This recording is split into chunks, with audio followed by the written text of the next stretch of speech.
ಸೌಜನ್ಯ ಪರ ಹೋರಾಟಗಾರ ದಿನೇಶ್ ಗಾಣಿಗ, ಕುಂದಾಪುರ ತಾಲೂಕಿನ ಕೋಟದವರು.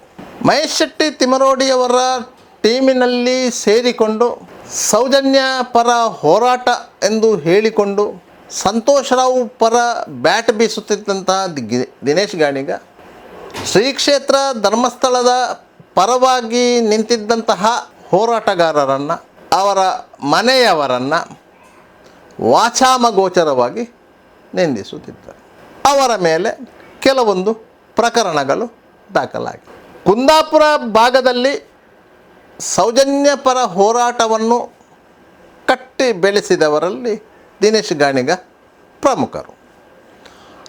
ಆರಂಭದಲ್ಲಿ ಅಲ್ಲಿ ಹೋರಾಟಗಳು ಆರಂಭವಾದಾಗ ಅದರ ಮುಂದಾಳುವತ್ತ ವಹಿಸಿದವರು ದಿನೇಶ್ ಗಾಣಿಗ. ಜನಪರ ಚಳವಳಿಯ ಮೂಲಕ ಹೆಸರು ಮಾಡಿದ್ದವರು. ಹಲವು ಭ್ರಷ್ಟಾಚಾರದ ಪ್ರಕರಣಗಳನ್ನು ಬಯಲಿಗೆಳೆದಿದ್ದವರು. ಹಲವಾರು ಮಂದಿಗೆ ಸಹಾಯವನ್ನು ಚಾಚಿದವರು. ಸರ್ಕಾರಿ ಅಧಿಕಾರಿಗಳಿಂದ ತೊಂದರೆಗೆ ಒಳಗಾದವರ ಪರವಾಗಿ ನಿಂತವರು. ಇದು ಎಲ್ಲವೂ ಸರಿ. ಆದರೆ ಸೌಜನ್ಯ ಪರ ಅಂತ ಹೇಳಿಕೊಂಡು ಸಂತೋಷ್ ರಾವ್ ಪರ ನಿಂತುಕೊಂಡು ಧರ್ಮಸ್ಥಳದ ವಿರುದ್ಧ ಅಪಪ್ರಚಾರ ಮಾಡಿ ಧರ್ಮಸ್ಥಳದ ಪರವಾಗಿ ನಿಂತವರನ್ನು ತೇಜಾವಧೆ ಮಾಡಿದಂಥವರು ದಿನೇಶ್ ಗಾಣಿಗ.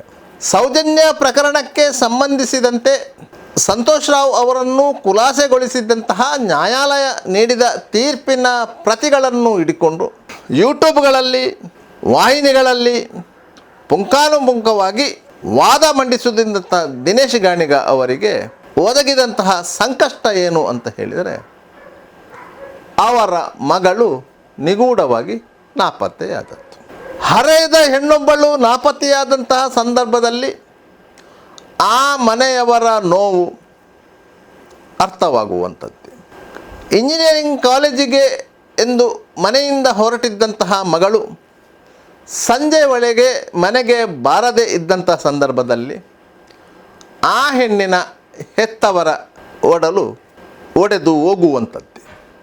ಅಂಥದ್ದೇ ಪರಿಸ್ಥಿತಿ ದಿನೇಶ್ ಗಾಣಿಗರಿಗೂ ಒದಗಿ ಬಂದಿತ್ತು.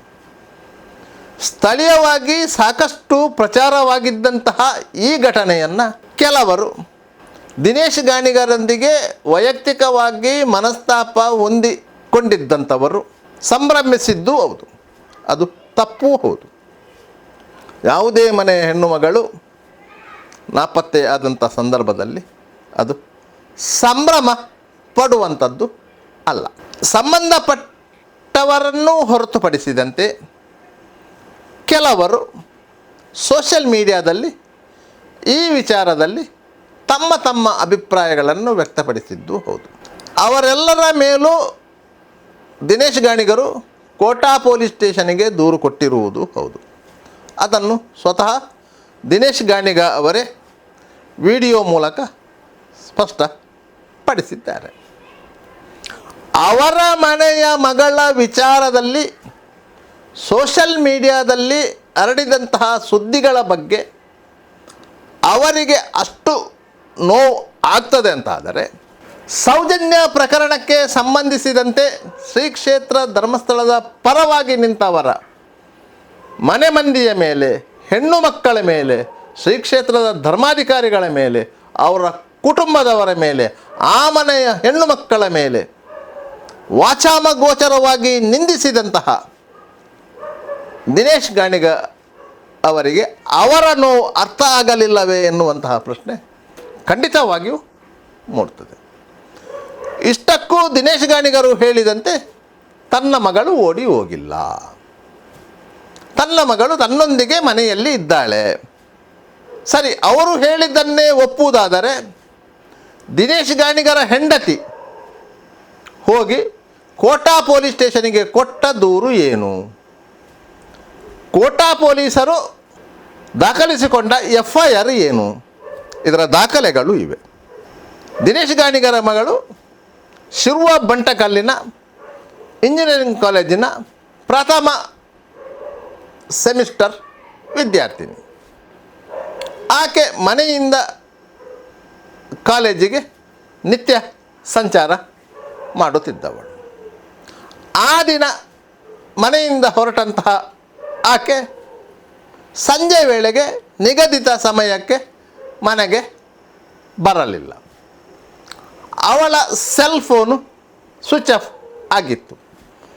ಸಹಜವಾಗಿಯೇ ಎತ್ತೊಡಲಿಗೆ ಸಂಕಟ ಆರಂಭವಾಗಿತ್ತು. ಅವರು ದಿನೇಶ್ ಗಾಣಿಗರಿಗೆ ವಿಷಯ ತಿಳಿಸಿದ್ದಾರೆ. ತಕ್ಷಣ ದಿನೇಶ್ ಗಾಣಿಗರು ತನ್ನ ಪತ್ನಿಗೆ ಕೋಟಾ ಪೊಲೀಸ್ ಸ್ಟೇಷನ್ಗೆ ಹೋಗಿ ದೂರು ಕೊಡುವಂತೆ ಹೇಳಿದ್ದಾರೆ. ಅದರಂತೆ ದಿನೇಶ್ ಗಾಣಿಗರ ಪತ್ನಿ ಕೋಟಾ ಪೊಲೀಸ್ ಠಾಣೆಗೆ ಹೋಗಿ ದೂರು ಕೊಟ್ಟಿದ್ದಾರೆ. ಹರೆಯದ ಹೆಣ್ಣು ಮಗಳು, ಅಂದರೆ ಸುಮಾರು 18 ವರ್ಷ ಪ್ರಾಯದ ಹೆಣ್ಮಗಳು ಕಾಣೆಯಾಗಿದ್ದಾಳೆ ಎಂದ ಕೂಡಲೇ ಕೋಟಾ ಪೊಲೀಸರು ತಕ್ಷಣ ಕಂಪ್ಲೇಂಟ್ ತಗೊಂಡು ಕೇಸು ದಾಖಲಿಸಿಕೊಂಡಿದ್ದಾರೆ. ಆಕೆಯ ಮೊಬೈಲ್ ನಂಬರ್ನ CDRಗೆ ಕೋರಿಕೆ ಸಲ್ಲಿಸಿದ್ದಾರೆ. ಈ ಸಂದರ್ಭದಲ್ಲಿ ದೂರು ಕೊಟ್ಟಂತಹ ದಿನೇಶ್ ಗಾಣಿಗರ ಪತ್ನಿ ಆ ದೂರಿನಲ್ಲಿ ತನ್ನ ಮಗಳ ಭಾವಚಿತ್ರ, ತನ್ನ ಮಗಳ ವಿವರಗಳನ್ನು ಮಾಧ್ಯಮಗಳಲ್ಲಿ ಪ್ರಚಾರಪಡಿಸದಂತೆ ಕೋರಿಕೊಂಡಿದ್ದರು. ಸಹಜವಾಗಿಯೇ ಕೋಟಾ ಪೊಲೀಸರು ಈ ವಿಚಾರವನ್ನು ಮಾಧ್ಯಮಗಳಿಗೆ ರಿಲೀಸ್ ಮಾಡಲಿಲ್ಲ. ಇಲ್ಲ, ಸಾಮಾನ್ಯವಾಗಿ ಯಾವುದೇ ಹೆಣ್ಣು ಮಗಳು ಕಾಣೆಯಾದಂತಹ ವರದಿಗಳು ಬಂದಾಗ, ಕೇಸು ದಾಖಲಾದಾಗ ಮಾಧ್ಯಮಗಳಿಗೆ ಮಾಹಿತಿ ನೀಡುವುದು ಪೊಲೀಸರ ಕರ್ತವ್ಯ. ಆದರೆ ಕಾಣೆಯಾದ ಹೆಣ್ಮಕ್ಕಳ ಎತ್ತವರ ಕೋರಿಕೆಯನ್ನು ಮನ್ನಿಸುವುದು ಪೊಲೀಸರ ಕರ್ತವ್ಯ. ಆದ್ದರಿಂದಾಗಿ ಪೊಲೀಸರು ಆ ವಿಚಾರವನ್ನು ಗೌಪ್ಯವಾಗಿ ಇಟ್ಟುಕೊಂಡರು. ಆದರೆ ಸಮಾಜದಲ್ಲಿ ಯಾವುದೇ ವಿಚಾರವನ್ನು ಮುಚ್ಚಿಡಲು ಸಾಧ್ಯ ಆಗುವುದಿಲ್ಲ. ಒಂದು ಮಾತಿನಂತೆ ಕೆಮ್ಮು ಮತ್ತು ಬಸಿರು ಇದನ್ನು ಮುಚ್ಚಿಡಲಿಕ್ಕೆ ಸಾಧ್ಯವಿಲ್ಲ. ಯಾವುದಾದ್ರೂ ಕಾರಣಕ್ಕೆ ಕೆಮ್ಮು ಬರಲೇಬೇಕು, ಅನೈತಿಕ ಸಂಬಂಧ ಇದ್ದರೆ ಬಸಿರು ಆಗಲೇಬೇಕು, ಅದನ್ನು ಮುಚ್ಚಿಡಲಿಕ್ಕೆ ಸಾಧ್ಯ ಆಗಲ್ಲ. ಅದೇ ರೀತಿ ಹರೆಯದ ಹೆಣ್ಣು ಮಗಳು ಕಾಣೆಯಾದ ವಿಚಾರ ಸ್ಥಳೀಯವಾಗಿ ಹರಡಲೇಬೇಕು. ಅದೇ ರೀತಿ ಹರಡಿತ್ತು. ಅದನ್ನು ಕೆಲವರು, ಅಂದರೆ ದಿನೇಶ್ ಗಾಣಿಗರೊಂದಿಗೆ ತಾತ್ವಿಕವಾಗಿ ಭಿನ್ನಾಭಿಪ್ರಾಯ ಹೊಂದಿದ್ದಂಥ ಕೆಲವರು ಈ ವಿಚಾರವನ್ನು ಸ್ಥಳೀಯವಾಗಿ ಪ್ರಚಾರ ಮಾಡಿದ್ದಾರೆ. ಮಗಳು ಕಾಣೆಯಾದ ಕೂಡಲೇ ಪೊಲೀಸರು ತೆಗೆದುಕೊಂಡಂತಹ ಕ್ಷಿಪ್ರ ಕ್ರಮಗಳು ಆಕೆಯನ್ನು ಪತ್ತೆ ಹಚ್ಚುವಲ್ಲಿ ಯಶಸ್ವಿ. ದಿನೇಶ್ ಗಾಣಿಗರು ಮತ್ತು ಕೋಟಾ ಪೊಲೀಸರು ಮಂಗಳೂರಿಗೆ ಬಂದು ಮಂಗಳೂರಿನಿಂದ ವಿಮಾನ ಮೂಲಕ ಬೆಂಗಳೂರಿಗೆ ಹೋಗಿ ಬೆಂಗಳೂರಿನಿಂದ ಆಕೆಯ ಜೊತೆಗಿದ್ದ ಯುವಕನ ಟವರ್ ಲೊಕೇಶನ್ ಟ್ರೇಸ್ ಮಾಡಿಕೊಂಡು ಬೀದರ್ನಲ್ಲಿ ಅವರನ್ನು ಪತ್ತೆ ಹಚ್ಚುವಲ್ಲಿ ಯಶಸ್ವಿಯಾಗಿದ್ದಾರೆ. ಕೊನೆಗೆ ಆಕೆಯನ್ನು ಮನವೊಲಿಸಿಕೊಂಡು ಕರ್ಕೊಂಡು ಬರಲಾಗಿದೆ. ಮನೆಯಲ್ಲಿ ತಂದೆ ಜೋರು ಮಾಡಿದ ಕಾರಣಕ್ಕಾಗಿ ಮನನೊಂದು ತಾನು ಮನೆ ಬಿಟ್ಟು ಹೋಗಿರುವುದಾಗಿ ಆಕೆ ಸ್ವಯಂ ಹೇಳಿಕೆಯನ್ನು ನೀಡಿದ್ದಾಳೆ. ಕೋಟಾ ಪೊಲೀಸ್ ಠಾಣೆಯಲ್ಲಿ ದಾಖಲಾಗಿರುವಂತಹ ದಿನೇಶ್ ಗಾಣಿಗರ ಮಗಳ ನಾಪತ್ತೆ ಪ್ರಕರಣವನ್ನು ಕೋಟಾ ಪೊಲೀಸರು ಆಕೆಯ ಹೇಳಿಕೆಯ ಆಧಾರದಲ್ಲಿ ಕ್ಲೋಸ್ ಮಾಡಿದ್ದಾರೆ. ಆಕೆಯ ಜೊತೆಗಿದ್ದ ಯುವಕ ಯಾರು ಎನ್ನುವುದರ ಬಗ್ಗೆ ಮಾಹಿತಿಗಳು ಇವೆ, ಆದರೆ ಅದು ಅಪ್ರಸ್ತುತ. ವಾಸ್ತವ ಏನು ಅಂತ ಹೇಳಿದರೆ, ದಿನೇಶ್ ಗಾಣಿಗರ ಮಗಳು ಆಕೆಯ ಪ್ರಿಯತಮನೊಟ್ಟಿಗೆ ಓಡಿ ಹೋದದ್ದೂ ಹೌದು, ಬೆಂಗಳೂರಿನಿಂದ ಮುಂಬೈ ಕಡೆಗೆ ಹೋಗುವಂತಹ ಟ್ರೈನಲ್ಲಿ ಹೋದದ್ದೂ ಹೌದು, ಬೀದರ್ನಲ್ಲಿ ಸಿಕ್ಕಿಬಿದ್ದದ್ದೂ ಹೌದು, ವಾಪಸ್ಸು ತಂದೆ ಮತ್ತು ಪೊಲೀಸರ ಮನವೊಲಿಕೆಯ ಪರಿಣಾಮವಾಗಿ ಬಂದದ್ದು ಹೌದು, ಪ್ರಕರಣ ಮುಕ್ತಾಯವಾದದ್ದು ಹೌದು. ಇದೀಗ ದಿನೇಶ್ ಗಾಣಿಗರು ತನ್ನ ಮಗಳು ನಾಪತ್ತೆಯಾಗಲೇ ಇಲ್ಲ, ಆಕೆ ತನ್ನ ಮನೆಯಲ್ಲೇ ಇದ್ದಾಳೆ ಎನ್ನುವುದಂಥ ಹಸಿ ಸುಳ್ಳುಗಳನ್ನು ಸಾಮಾಜಿಕ ಮಾಧ್ಯಮದ ಮೂಲಕ ಬಿತ್ತರಿಸಿದ್ದಾರೆ.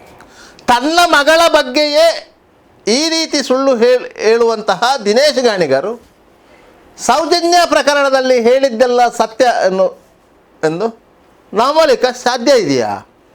ಯಾಕಂತ ಹೇಳಿದರೆ ಇಂತಹ ಕೆಲವು ಹೋರಾಟಗಾರರಿಗೆ ಸುಳ್ಳೇ ಬಂಡವಾಳ, ಅದನ್ನೇ ಅವರು ಎನ್ಕ್ಯಾಶ್ ಮಾಡಿಕೊಂಡು ಜೀವನ ಸಾಗಿಸ್ತಿದ್ದಾರೆ. ದಿನೇಶ್ ಗಾಣಿಗರು ಮಾಡಿದ್ದು ಇದನ್ನೇ.